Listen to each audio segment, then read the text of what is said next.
बच्चों, आज worksheet number 37 है क्लास 9th की, वो हम करेंगे। वही गति चैप्टर है, उसको कंटिन्यू करेंगे। तो आप प्लीज़ ध्यान से समझिए और अपनी वर्कशीट अपनी आंखों के सामने रखिए ताकि आपको देखने में, क्योंकि ग्राफिकल है सारा, तो वो हम करेंगे। आपके सामने वर्कशीट होगी तो ज़्यादा अच्छे से समझ आएगा। ठीक है। जब किसी वस्तु की स्थिति में समय के साथ परिवर्तन आता है तो हम कहते हैं कि वस्तु गति कर रही है। गति का मतलब क्या है कि जब मैंने एक जगह से अपनी पोजीशन बदली और दूसरी जगह गई और कितने टाइम में किया तो उसको हमने गति कहा। ठीक है। It is all the revision of the what we have done. गति की अवस्था में वस्तु की गति को समझाने में चाल, वेग, त्वरण आदि भौतिक राशियों की सहायता ली जाती है। मतलब गति की अवस्था को समझने के लिए या वस्तु की गति को समझने के लिए हम लोगों ने अभी पढ़ा है कि चाल क्या होती है, वेग क्या होता है, त्वरण क्या होता है, वो हम सब पढ़ चुके हैं। ठीक है। इसके अलावा हम लोगों ने गति के समीकरण भी करे हैं, v = u+at। ठीक है। फिर दूसरा हमने करा s = ut + ½ at²। और तीसरा हमने करा 2as = v² - u², जो हमने लास्ट क्लास में करा। ठीक है। यहाँ पे जो u है वो प्रारंभिक वेग है, v जो है वो अंतिम वेग है, और जो a है वो त्वरण है, t समय है। राइट। अब क्या है, दूरी किसे कहते हैं? वस्तु द्वारा तय की गई पथ की वास्तविक लंबाई। भाई देखो, जैसे सपोज मैं 2 किलोमीटर चली हूँ तो वो ओरिजिनल उसकी लंबाई जो है, लेंथ है, उसको हम क्या कहते हैं? दूरी। ठीक है। और इसका मात्रक क्या होता है? मीटर। फिर है विस्थापन। किसी पथ के प्रारंभिक और अंतिम बिंदु के बीच के सबसे छोटे पथ की लंबाई को क्या कहते हैं? विस्थापन। विस्थापन मतलब अंतिम वेग जितना होता है और प्रारंभिक वेग, उसके बीच की जो दूरी होती है उसको विस्थापन कहते हैं। इसको s से डिनोट किया जाता है। इसका मात्रक भी मीटर होता है। अब होती है चाल। चाल जो होती है वो होती है दूरी बटा समय। कितनी दूरी हमने तय करी और कितने समय में करी, तो उसको हम क्या कहते हैं? चाल। और इसका मात्रक क्या होता है? मीटर बटा सेकंड। ओके। फिर आ गया वेग।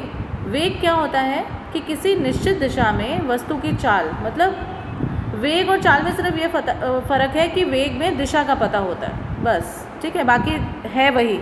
ठीक। इसका मात्रक भी मीटर पर सेकेंड है, तो ऑब्वियसली वो सेम है, लेकिन इसमें हमें पता चल जाता है कि हम कौन सी दिशा में कितनी दूरी तय की गई है और कितने समय में तय की गई है। तो ये हमारी रिवीजन हो गई। ओके। तो अब हम देखते हैं ये जो ग्राफ है हमारे, इसमें त्वरण। हाँ, त्वरण आपको पता है, वेग में परिवर्तन की दर को त्वरण कहते हैं। जो a होता है वो आपको पता है v - u/t होता है। तो मतलब जो एक्सेलरेशन होता है या त्वरण होता है वो प्रारंभिक वेग और अंतिम वेग के बीच का डिफरेंस होता है। उन दोनों के बीच की डिफरेंस को हम त्वरण कहते हैं, और कितने टाइम में वो होता है, तो this is known as acceleration, या हिंदी में इसको त्वरण कहते हैं। राइट। अच्छा, इसका जो मात्रक है मीटर बटा सेकेंड स्क्वायर है। मीटर बटा सेकेंड स्क्वायर को हम ms-2 भी लिख सकते हैं, क्योंकि जब ये ऊपर आ जाएगा तो ये माइनस में हो जाएगा। राइट। तो अब हम इसको ग्राफ को स्टडी करते हैं। अगर एक समान गति देखें बेटा, तो ये दूरी है, ये समय है। ठीक है। ये सीधी रेखा में आती है और बिल्कुल एक समान गति होती है। समझ आ गया? ठीक। फिर दूसरा जो होता है वो क्या होता है? वस्तु विरामावस्था में। अगर वस्तु विरामावस्था में है, मतलब it is not moving, movement नहीं कर रही है, तो इसका जो ग्राफ बनेगा कैसे बनेगा? सीधी रेखा के x के समानांतर बनेगा। आपको एग्जाम में ऐसे पूछा जाएगा कि सीधी रेखा x के समानांतर जो ग्राफ बनता है उसमें वस्तु कौन सी अवस्था में होती है, तो आपको बताना है कि वस्तु विरामावस्था में होती है। ओके। नेक्स्ट है असमान गति। जैसे असमान गति का भी आ जाता है कि आप असमान गति का दूरी और समय का ग्राफ बनाइए, तो आप ये ऐसा वाला ग्राफ बनाएंगे कि ये रेगुलर नहीं है। ठीक है। ये असमान गति है, इक्वल डिस्टेंस नहीं है, इक्वल दूरी नहीं है, इक्वल समय में। ओके। यहाँ तक सबको क्लियर है? अच्छा, फिर है कि वस्तु द्वारा तय की गई दूरी में, ये हमने पढ़ा था कि वेग और समय ग्राफ में घिरे क्षेत्र के क्षेत्रफल के बराबर होता है। मतलब वेग और समय का जो ग्राफ है वो बेसिकली ये होता है। ओके। ये वाला OABC ये हम कर चुके हैं कि पहले हम इसका एरिया निकालते हैं, फिर इसका एरिया निकालते हैं। ये हम ऑलरेडी क्लासेस में कर चुके हैं। ठीक है। चलिए, अब आ जाएगा कि जिज्ञासा दीदी, क्या ऐसी भी कोई परिस्थिति होती है जहाँ वस्तु की चाल समान तो हो परंतु त्वरण होता रहे? ठीक। वो कैसे होता है वो भी हम जानते हैं। उससे पहले हम लोग ये वाले पहले ग्राफ कर लेते हैं।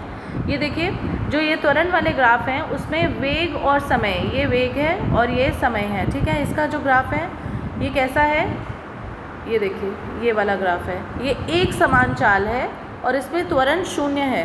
क्यों भाई त्वरण शून्य क्यों है? त्वरण शून्य इसलिए है क्योंकि त्वरण का क्या होता है, v माइनस यू बटा टी होता है ना, ठीक। तो जब ये ज़ीरो होगा, जब हमारी वेलोसिटी ज़ीरो होगी तो हमारा जो ये पूरा का पूरा त्वरण है वो भी ज़ीरो हो जाएगा, राइट। तो एक समान चाल में त्वरण शून्य होगा, ठीक है। और ग्राफ ऐसे बनेगा, या आप देख इसी तरह से आपके एग्ज़ाम में भी आ सकता है कि एक समान चाल का त्वरण कितना होगा और उसको ग्राफिक वेग समय ग्राफ से समझाइए, तो आप ऐसे बताएंगे, ठीक है। फिर नेक्स्ट है कि एक समान त्वरण है लेकिन इसमें त्वरित गति है। देखो इसमें जो है वेग के साथ जो समय का ग्राफ है वो ऐसे बढ़ रहा है, ठीक है। मतलब टाइम के साथ इसका त्वरण बढ़ रहा है, टाइम के साथ इसकी वेग बढ़ रहा है, तो इसका जो गति है वो त्वरित गति है।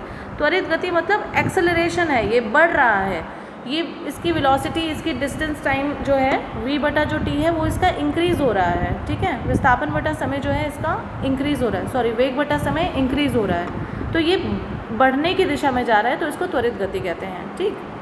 फिर असमान त्वरित गति में क्या होता है, असमान में क्या होता है कि ये नेगेटिव साइड जाता है, मतलब त्वरण घटता है, जब घटता है तो उसको मंदन गति कहते हैं। ये भी हम ऑलरेडी कर चुके हैं, जबकि कि वेग समय ग्राफ में असमान गति में क्या होता है, वो घटता है तो उसको मंदन गति कहते हैं, राइट।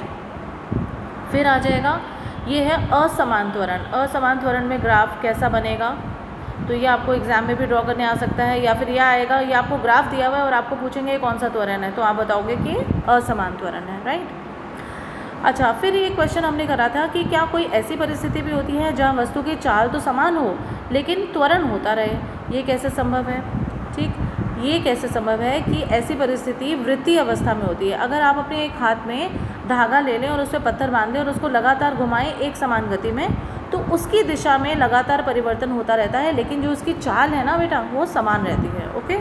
और इस प्रकार की गति को हम एक समान वृत्तीय गति भी कहते हैं। क्या कहते हैं? एक समान वृत्तीय गति, ओके। अच्छा, फिर है एक समान वृत्तीय गति का इन्होंने एक फॉर्मूला भी दिया हुआ है।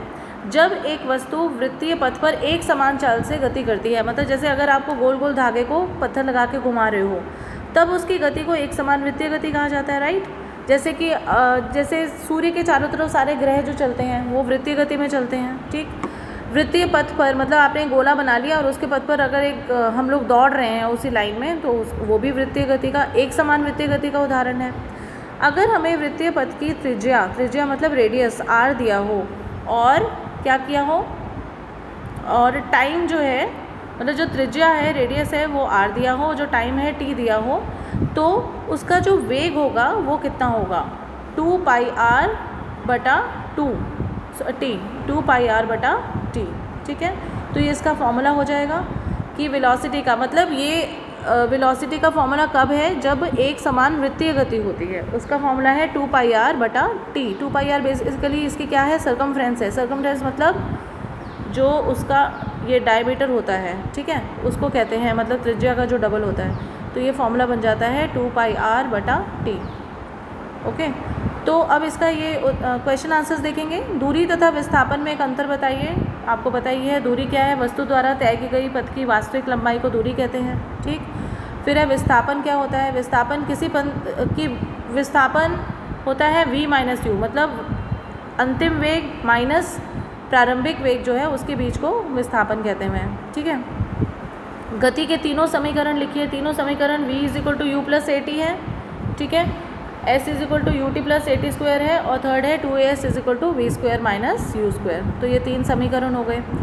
उसके बाद है एक समान वृत्तीय गति के 3 उदाहरण बताइए। तो मैंने आपको जैसे बताया कि सूर्य के चारों तरफ जो ग्रह घूमते हैं वो हो गया, पृथ्वी के चारों तरफ जो सैटेलाइट घूमते हैं वो हो गया, या एक गोले में एक धावक भाग रहा है इधर से उधर पूरा, तो वो भी एक समान वृत्तीय गति के उदाहरण हैं। नेक्स्ट क्वेश्चन है, यदि एक एथलीट 100 मीटर की त्रिज्या वाले एक ट्रैक का एक चक्कर 1 मिनट में लगाता है तो उसकी चाल का परिकलन कीजिए। देखिए हम लोगों का यही फॉर्मूला लगेगा 2 पाई r बटा t। 2 आपको पता है, पाई की वैल्यू 22/7 होती है, और रेडियस इन्होंने कितना दिया हुआ है 100 मीटर, ठीक है। और जो टाइम है वो 1 मिनट है। अच्छा, अगर आपको मीटर पर सेकंड में करना है तो 1 मिनट में कितने सेकंड होते हैं? 60, ठीक है। तो ये हमारा आ गया 2 × 22/7, ये हमारा आ गया 2 × 22/7 गुणा R की वैल्यू ये, और नीचे आ गई 1 मिनट मतलब 60 सेकेंड। ओके, तो ये आ जाएगा 2 × 22 × 100, ये कितना हो जाएगा? 4400 ये हो जाएगा, ठीक है, बटा 7/60, तो ये 60 ऊपर आ जाएगा, ठीक। तो ये हमारा आ जाएगा आंसर 24 की 4 2 264,000/7, ठीक है। ये हमारा आंसर आ जाएगा, ये पॉइंट्स में आएगा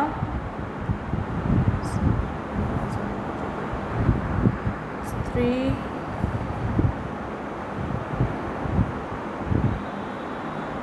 7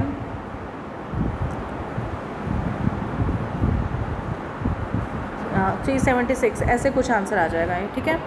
ये आप लोग कैसे करेंगे?